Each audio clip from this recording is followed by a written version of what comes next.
Hello, everyone. It is always a pleasure to be with you. A privilege to always have the chance to be in the land of the living. We're going to say today is the day that the Lord has made. We shall rejoice and be glad in it. It is always an opportunity for me to be here when Mr. Allen gave me the chance to speak with you.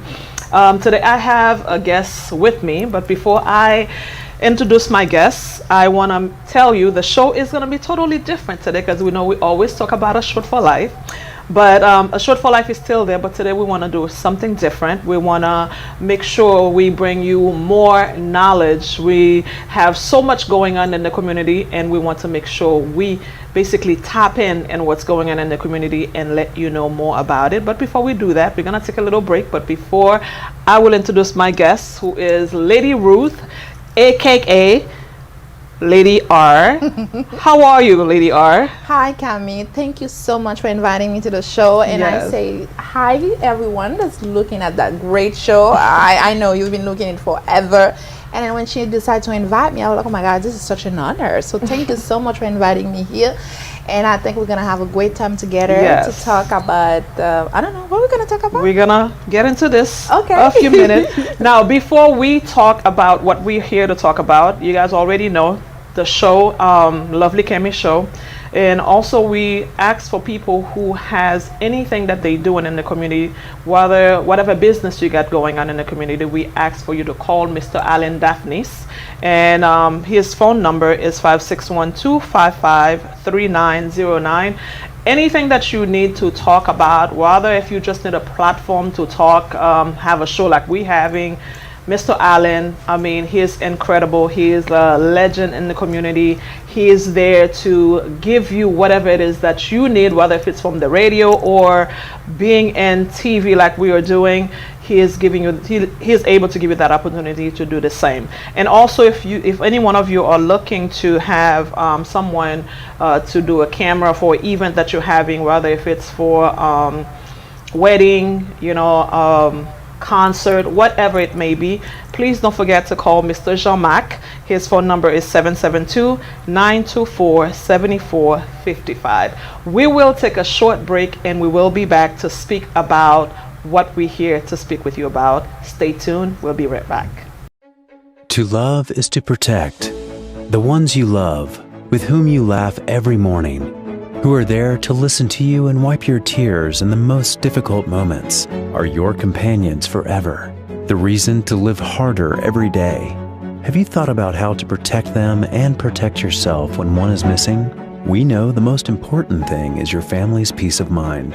That's why at Assure for Life, we have designed plans to provide you with assistance, guidance, and protection from the loss of a loved one. All it takes is a phone call, and Assure for Life will take care of the funeral expenses and manage the funeral arrangements for you and any of your members, so you and your family can dedicate this time to honor and celebrate the life of your loved one.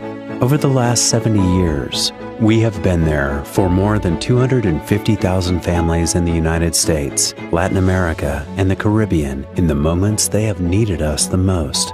Our funeral assistance plans can protect up to 7 people, regardless of your relationship, in a safe and affordable way. Our services include funeral services in the coverage areas, transfer of the deceased to a local funeral home, cemetery, or crematorium within the United States, transfer of the deceased to the country of origin in the coverage area, airline ticket for the plan holder to attend the service of his or her loved one. Our funeral network allows us to cover every city and country in the coverage area, providing an excellent service. We have thought through every detail because we want to give you the security and peace of mind that you need, protecting your family with a beautiful gesture of love. All right, so as we said, we come here. I know this week, actually last week, was Thanksgiving. So we are still in Thanksgiving week, right? Okay, this week. So it's still this week, right? So I know when it comes to Thanksgiving, before we get into our guests, I know it's holiday. A lot of people tend to be very sad, very depressed when it comes to the holiday. It could be maybe you have a loved one that used to be with you that's no longer with you. And because of that, you are sad. You are just so depressed, don't want to do anything. The Bible says in Psalm 106 verse 1, it says, "Give thanks to the Lord, for he is good, for his mercy endureth forever." Give thanks. That means you ought to give thanks to the Lord despite of what may going on in your life.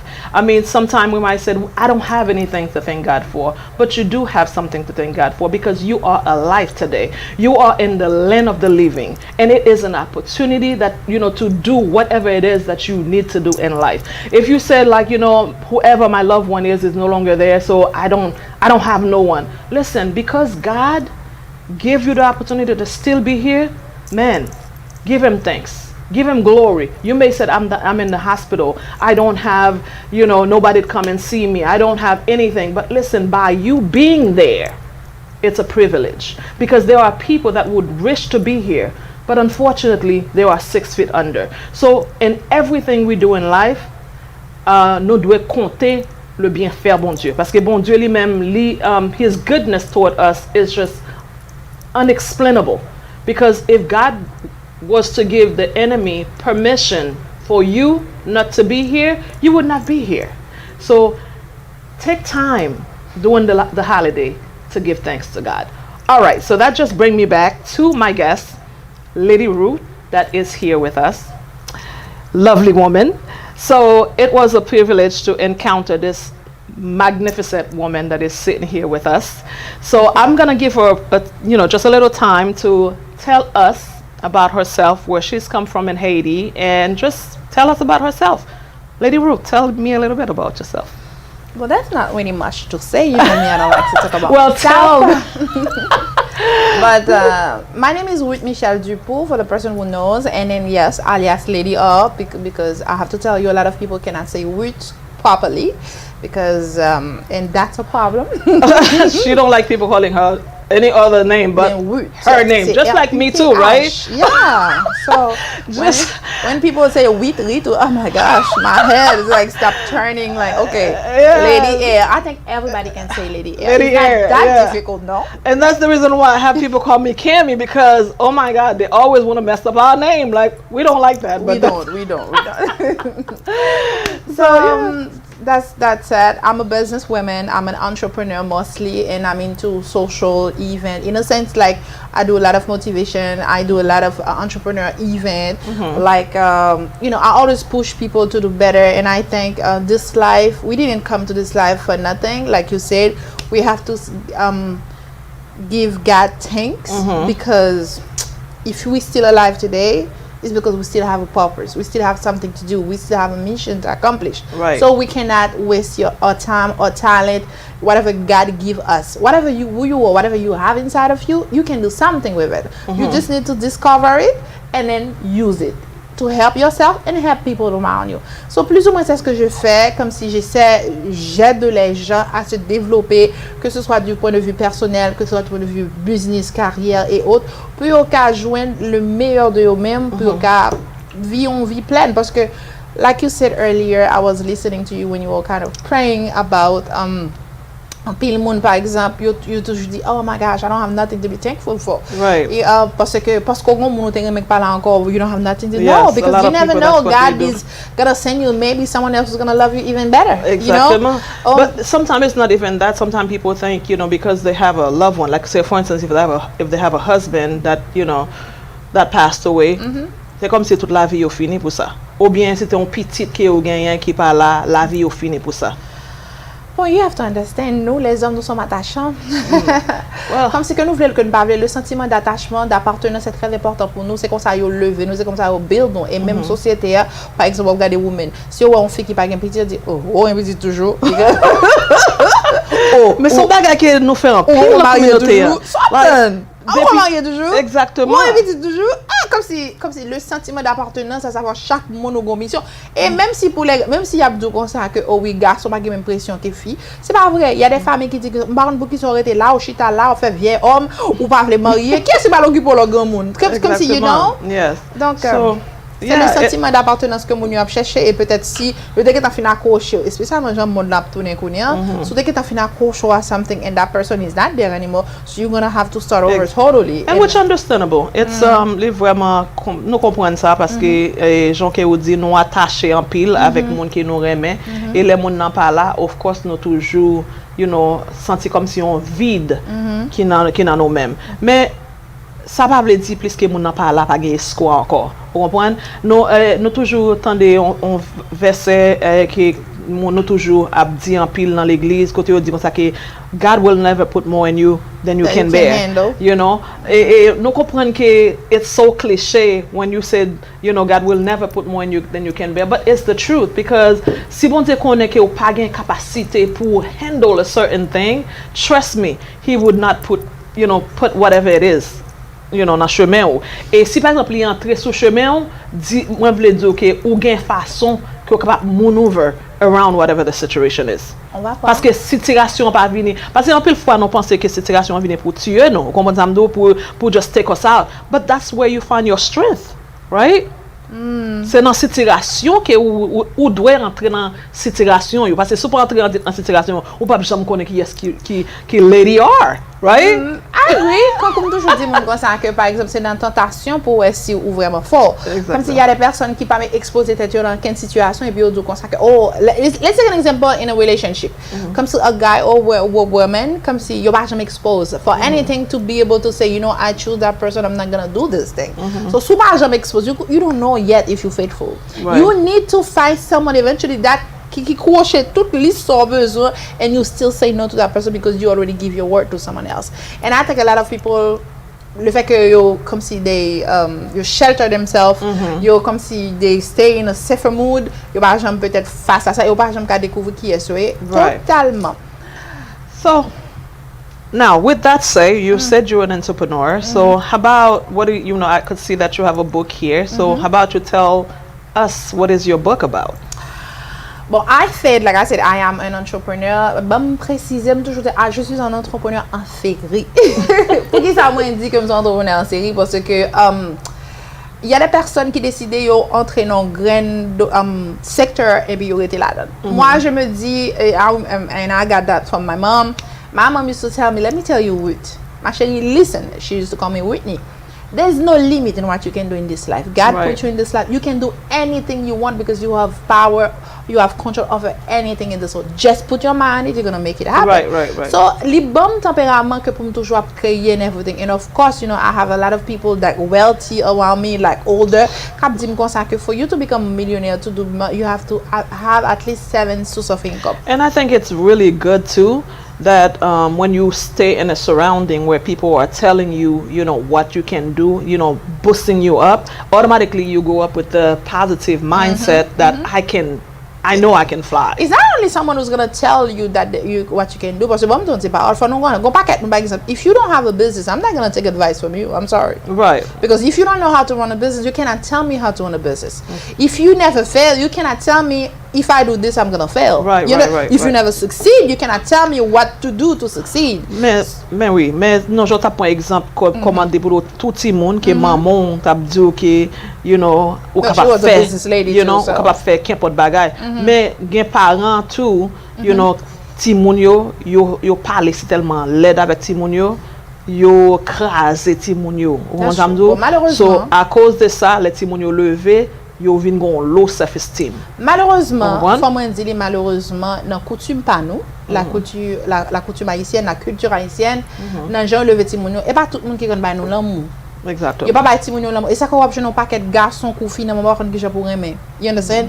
Everything is for something. Yo pas contre sacrer l'amour, yo pas contre qui pour exprimer l'amour, yo pas connaît, yo un peu là de pas connait dans tête yo confond ego avec la confiance en soi. A lot of people. Right. So pour moi tourner à comme si juste parce que nous font parenthèse pour retourner sur le livre. And we kept entering.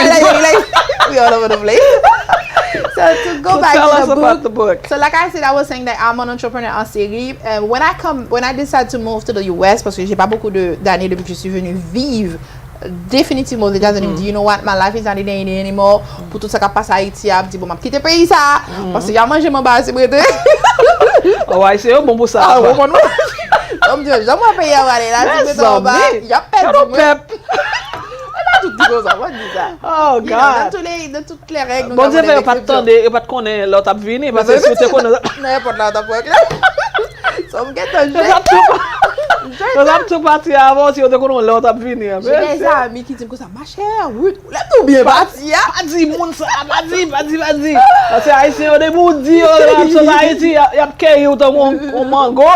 So I left Haiti and I'm like, you know what, quand je suis venu, parce que je ne pas jump, dès que je suis venu là depuis tout petit, je ne pas jump pour décision que je me vivre ici, je toujours continuer de faire business en Haïti. My life was in Haiti and I love, parce que je me toujours dit, here in the US, you're just a number. Mon paquet de monde, comme si quand tu entends les choses, sont seule façon, gens immigrants passent misère, gens immigrants difficiles pour succéder, and everything. That was kind of, comme si, and I was looking at example from my family and things like that, et comme si qui métier immigrant qu'a fait, qui ça qui limité. I hate that. Je ne voulais pas rester là personnellement parce que je me dis que je qualité de vie. Qualité de vie par rapport avec peut-être machine pour les cailles, la poussière. Non, because au contraire, lifestyle level, boy, c'est très beaucoup mieux qu'Haïti. But qualité de vie en ce qui a trait à relation moun à moun.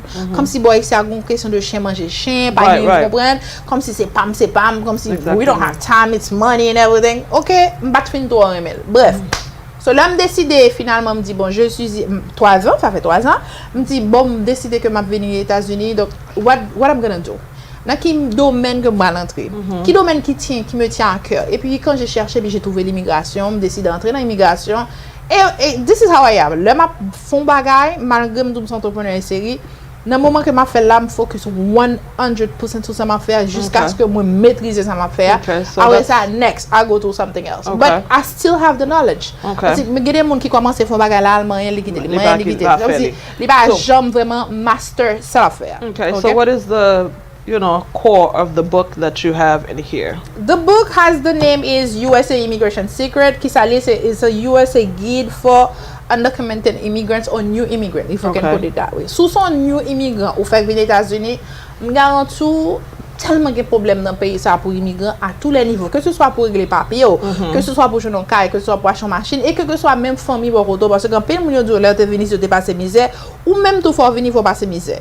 So moralement comme si wap down parce que l'autre sorti habitude ou te gen tout mon Haïti là qu'a fait manger pour toi et pour faire fait everything et pour venir boire ici ou à l'époque moun sorti qu'on a fait travail ça ou te qu'on payer ou payer pour le personnel en Haïti ou payer pour aider au travail mais là vient aux États-Unis ou fait même job là yo pas payer la différence et puis on top of it. Malheureusement que nous voulons pas des familles qui pas gentilles, des familles là mon venir, yo fait passer misère, comme si y a plus milieu, yo pas l'avoir mal, yo faut tourner choule là là comme si ou pas moun, y a mal là toute cette journée, comme si ou on d'accord ou mal à l'aise. Parfois mon même mon chambre ni pas pour dormir. Il pas gagne qu'on côté pour rester peut-être que ça moun nan mettre dans tête li que ou pas faire un boy ça parce qu'on va un papier. Which is not true. And I'm telling you guys je comprends qu'on est en pile haïtien pas lire encore c'est ça que me des consultations pour monde qui t'a appelé pour consultation. Mon âme dit comme ça l'on immigrant pas faire c'est menti. Ou ka faire licence sur l'on immigrant, ou ka l'école l'on immigrant, ou ka ouvrir compte en banque l'on immigrant, ou ka même get carte de crédit l'on immigrant. You need to know the step. Et gen monde qui passé là dedans moi même j'ai pour me écrire livre ça non seulement j'ai fait des recherches, passons presque plus de 2 ans à faire recherche. On top of it, moi prends des immigrants qui vivent situation qui passent li et puis qui raconte l'histoire. So basically, ou capable dire que livre ça lui-même c'est un guide pour monde qui parce que nous connaissons livre là c'est en anglais qu'il est. Nous avons français, nous avons espagnol, nous avons créole même tu sais les haïtiens même là où parler créole, ils parlent you know that. Comment c'est ça? So nous connaissons que book là lui-même là pour aider haïtiens qui spécialement en pile haïtiens qui sorti dans Joe Biden. So nous capable dire ça son guide qui est lié pour eux même si par exemple you besoin connaît qui ça qui passe dans le pays vous êtes capable de joindre beaucoup qui côté vous connaît qui est capable de joindre beaucoup sur Amazon c'est available USA Immigration Secret on Amazon ou joindre mettez nom Michel Dupoux USA Immigration Secret n'a joindre toute information n'a joindre livre là n'a caché la vous pour nous unless like 2-3 days, depending sur gagne Amazon Prime and everything, you pour ba bien rapide. Mais ça qui est important encore, comme nous toujours dit, nous gagne numéro de téléphone. We have a private line, ça ou carré les confort. Parce que les gens qui pas prend temps pour lire, là. But you can have a private consultation with us. Sous besoin nous font aider au service parce que I do have an office et qui sont on leur groupe. M'ba l'expliquer pour qui ça me parle leur groupe firm. En plus mon a dit comme ça law firm. I didn't call it like that. And because anybody can you don't have to be a lawyer to have a law firm. Légalement aux États-Unis, c'est pas le cas. So I didn't want to do it like, you know why? Because I think there's so much more you can offer to an immigrant. That's why I open it like a immigrant agency. Côté l'entre dedans, whatever you need pour make sure ou établi dans le pays ça. If you need to have an apartment, we can find it for you. You quel que soit besoin, you want to do your driver license, you want to do your tag, you want to buy a car, you want to a lot of things comme si pour établir dans le pays ça as a human being legally in this country pour mon pas en savoir, pour mon pas faire passer misère, pour mon pas rentrer dans personnalité, pour mon pas faire il y a des gens qui quand venir quand on vit presque tuer tête yo. Les après je tape vivre Haïti, yo vinn là qu'on y en a. Parce que commencer à zéro encore. Eh ben c'est information que vous pas gagner. One thing I have to tell you, sometimes even your family member what can have do ou pas qu'à faire ça, pas qu'à faire ça. Et pas tout le temps yo méchant, gardez-le vraiment yo pas connaît parce que l'information c'est le pouvoir. Donc livre ça a bon possibilité pour gagner information ça. Et si jamais ou ça arrive comme je dis, je sais que les gens sont un petit peu paresseux, ils pas les lire, ils pas les bailler ça, you want to have a consultation with us, vous gagnez numéro téléphone nous qui c'est 954 990 6900 carré les nous et puis n'a guido, n'a paydo et puis pour qu'à régler à fort pour chita dans pays légalement tout l'autre monde. OK? So Lady Ruth nous déjà connaît qui côté nous capable gagner livre là si par exemple nous besoin nous capable joindre dans Amazon nous capable joindre téléphone ni encore gens qu'il débanonné nous capable toujours relire pour parler nos plus des livres ça que les gagnent pour nous même immigrants qui entrent ici qui pas gain absolutely no idea what to do in this lovely country Kirele America. I mean, America, yo ba won pile opportunité, mais at the same time, so par qui gens pour vivre dans America, you're gonna get yourself to a lot of trouble. And we don't want you to get in any trouble. It's like, you know, it's so sad sometimes when you go to how I don't know, like maybe the marketplace. You see them, you know, even lap shopping.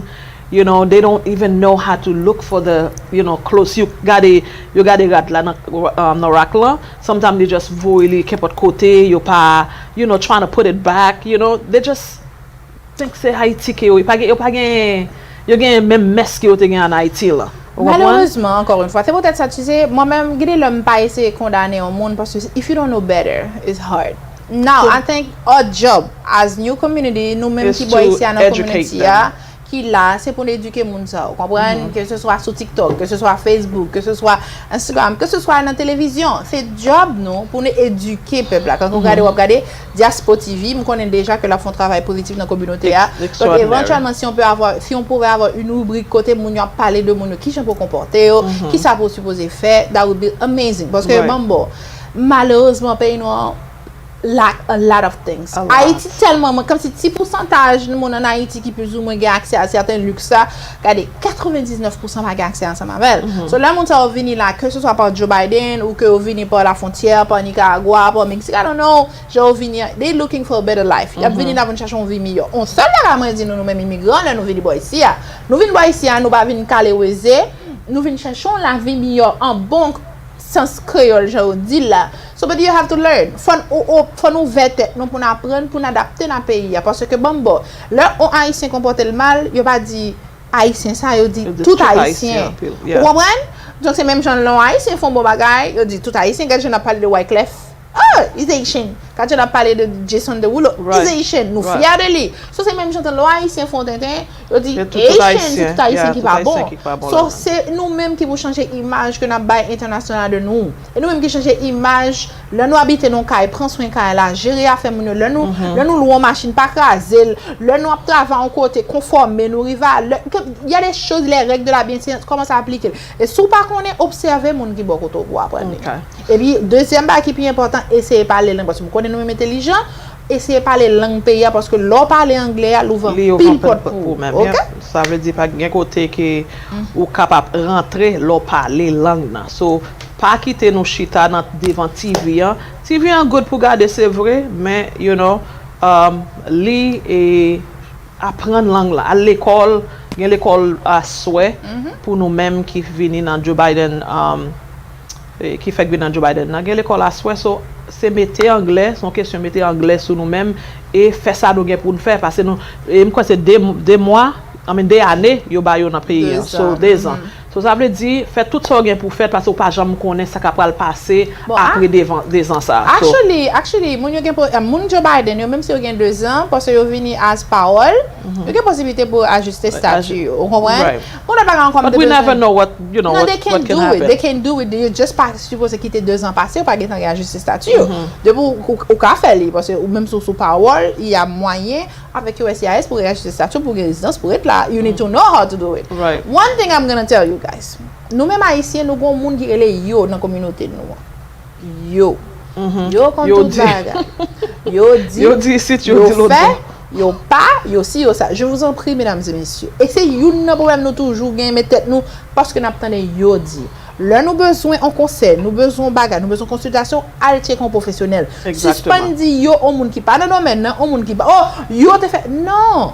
Est-ce que mon c'est avocat lié? Est-ce que mon c'est paralégal lié? Est-ce que mon condo ben non. So al chita côté on monde qui compte travail là, qui compte ça la faire que c'est métier lié pour nous prendre information dans bon si mamie dans bon source si nous ga dire comme ça. Suspendre yo I don't know who's yo qui compte tout bagay cap mettez nous dans show.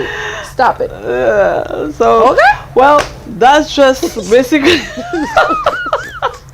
that's so true parce que vraiment yo. I mean ça vraiment fait nous venir paraître laid les nous venir parce que ici son seul bagay que ici pas you know go about, you know, when you say they say they don't go by they say. Yeah, because dans pays ici dans tout bagay que ou fait it has to be documented. S'il pas dans document bagay you know yo dit he say she say forget it. Pays c'est pas dans bagay ça yo. You know parce que son pays qui gagne loi, you know connaît pays pas non pas gagne si tellement en pile loi mais nous pas gagne loi du tout. Nous pas gagne loi. So pays c'est everything needs to be documented. Même là que ou aller acheter un bagay, for instance ou aller dans store acheter un bagay, prends récit. Parce que si par exemple vous pas de récit, some store they're gonna give you store credit. Vous comprenez ça m'doulan? Mais si par exemple vous besoin, you know, argue about something that you bought or something they say ou pas de gagner, ou dit comme ça que ou aller acheter téléphone ça et ou dit comme ça que c'est voleur ou voler téléphone là. Plus qu'on pas prendre récit dans même monde là. Ou pas gain de bloc pour laver parce que pas prendre récit. Mais l'on prend récit ou capable râler récit pour dire mes récit que m'te acheté téléphone ça. Vous comprenez? Mais si pas récit pour téléphone là, mettre téléphone là qui dit ou voler là, pas gain de bloc pour laver. Parce que c'est ça parole contre la c'est parole contre parole. Yes. So I think that's America. I think Haïtiens supposé comprendre que c'est plus la même chose. Haïti, États-Unis, pas Haïti. Bien que nous avons little 80 in USA, still it's not 80. Trust me, it's not 80. Not at all. So nous connaissons nous-mêmes en pile nous mettons tête nous ensemble nous faire communauté nous and everything. I understand, but you need to follow the laws. And you know bagay qui est important moi dit dans livre là moi dit comme ça make sure pas jamais un problème avec la loi dans pays ça. Parce que bah ça suit vous forever. Le bureau aller record ou y a pas côté ou son troubleur de fête ou ba problème dans la ou everything. Bah ton étiquette pour. Et en tant qu'immigrant même le demain matin on tavlé vinn ajuster statut la suivre vous quel que soit côté où aller. Donc l'important pour nous connaître, faut nous suivre la loi. Deuxièmement, pas fréquenter n'importe monde, pas parce que nous un tel fait tel bagaille, lui même pour faire tout. Go pas qu'à ici nous venir ici on a coupé sous bac américain. I'm sorry. Don't do that. Pas faire parce que nous différents. Qu'on vle ko pas vle nous gon notre éducation ou pas venir copier d'ailleurs pour gens a passer misère boy ici aller pour ça ou copier monde qui mal basso là que boy ici a déjà yo stigmatisé ça n'a pas de sens. Ça doit comprendre tout américain li dans pays.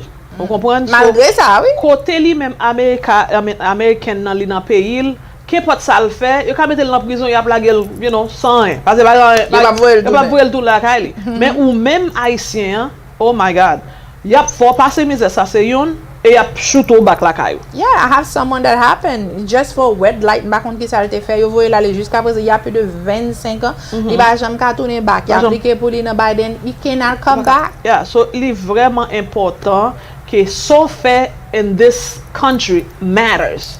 Qu'importe bagay que vous faites dans le pays, it matters. Whether if it, you know, même cap drive, you know, like me, oh my God. Back then, I did not know, like, driving fast was an issue. Say, let me pay the ticket, après ticket, pas jam, like, you know, I'm like, I'll just pay it. You know, you young, you just, you know, you got a car, you driving, you rolling, you know what I'm saying? But ticket vin point, l'emstel vin point en pile ticket, kounya, the last ticket I took, the judge said, if you continue to take ticket, we're gonna take your license away from you. I'm like, what? That was it for me. That right there shocked me to the core. And I'm like, Lord, I cannot take ticket no more. Until this day, I'm telling you, my prayer have been answered. But no, ou même qui comporte bien. Because let me tell you something. This is what I say to people sometimes.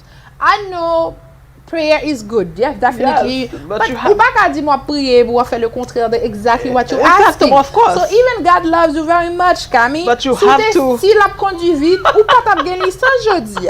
You understand? So you have to you work with Lord, though. You have to work with Him. Yeah, of course. I mean, it's a matter of you make sure que ou suivre le marche à suivre dans le pays. La loi. La loi. Parce que si pas suivre loi pays, ou ap nan problème. Même loi conduit machine, conduit sous speed limit là. I'm talking to myself too parce que I have a heavy foot because they me mettre pied dans gaz là c'est you know. But I play smart. I play smart. You know, like with this ruling gapir mon gap kou yam di police va fouti ke même ça. But really, you know, I think definitely bon comme si l'interdit a bon goût, c'est sûr. Mesdames et messieurs, ne pas battre mentir. Tout ça on dit nous pas faire c'est li nan vi fait. But nous sommes supposés contrôler tête nous parce que nous sommes des adultes et nous connaissons qui conséquences que ça a nous, you know, nous offrent la loi, so nous supposés contrôler tête nous pour pas quitter ça arrive encore. Well, you guys, it was really truly a pleasure to be with you guys today as we speak about Lady Ruth that came in. It was a privilege to have her come into the show, lovely CAMIE show, to speak with us about her book that we have as a guide for the immigrant that is in our country here. Well, it is our country because so we are laughing about it, but it is very imperative that you know, get the book, rather if it's on Amazon or calling her. Lady Ruth, give your number again. Okay, le numéro du bureau c'est 954 990 6900. So, anybody qui t'a remis accès à livre là, encore occasionné sur Amazon, USA Immigration Secret, il semblait comme ça. So, n'a pas très facile. La couleur de ça avec les gens, n'a pas welly. Et encore une fois, merci Camie parce que tu as invité. Dernier mot que moi je dis pour moun Biden qui fait venir immigrant qui l'a déjà peut-être qui beaucoup jamais réaliser en Canada and everything. On connaît pas facile. I know. Et il y a des gens qui sont déprimés, il y a des gens qui ne sont pas. Si, la chose n'est pas facile. Lorsqu'on fait une transition ou immigrer dans l'autre pays, ce n'est pas facile. Mais one thing, il faut comprendre, l'immigration, son choix, ce n'est pas une option. C'est où choisir venir ici là. De pour choisir, il faut un contrôle soit faire. Soit besoin de faire ou besoin de jouer un bon monde, bons outils, bon côté pour aller, pour encadrer tout de la bonne façon, pour régler ce que vous régler. Ou pas perdre du temps, ou pas faire plus mal parce que ou des familles pour le faire figure devant eux, ou des gens en bas qui regardent pour vous, et il faut un boy ici à tout le monde pour faire attention. Donc, please, mesdames et messieurs, make sure nous connaissons qui ça nous voulait, qui côté nous aller, et puis qui j'en a fait pour aller côté pour aller. Okay? All right. So, again, guys, it was a pleasure, a privilege to be with you guys, to speak with you about Lady R book. And as she was saying, you know where to get it. And also for those of you, we want to tell you if you need a platform to speak either to tell the community about your business, please reach out to Director Alan Daphnis. His number is 561-255-3909. And also for those of you who may say, I need someone to do a camera for me for my event, whether if it's wedding that you are doing, or concert, baby shower, whatever it may be, please call Mr. Jean-Marc. His number is 772-924-7455 if you were to have an event. And don't forget, with this show, we ask you to please like, subscribe, and share. And also for Assured for Life, you know who to call, 561-313-5979 to call for Assured for Life. It was, again, a privilege to be with you. And I want to let you guys know, do not let anything come your way to cause you to be sad or depressed during the holiday. Give everything to God. Come before the Lord with a joyful heart, thanksgiving. Give him praise for whatever it is that might come your way, and next you will see the enemy will flee from you. So be at peace, be joyful, despite of what's going on, or despite what the outcome may be. Stay with the peace of God. I love you guys, and I will see you next time. Be blessed, be joyful. God bless. See you later. Guys, thank you so much for inviting me one more time. So happy holidays, everyone. Bye. See you. Bye.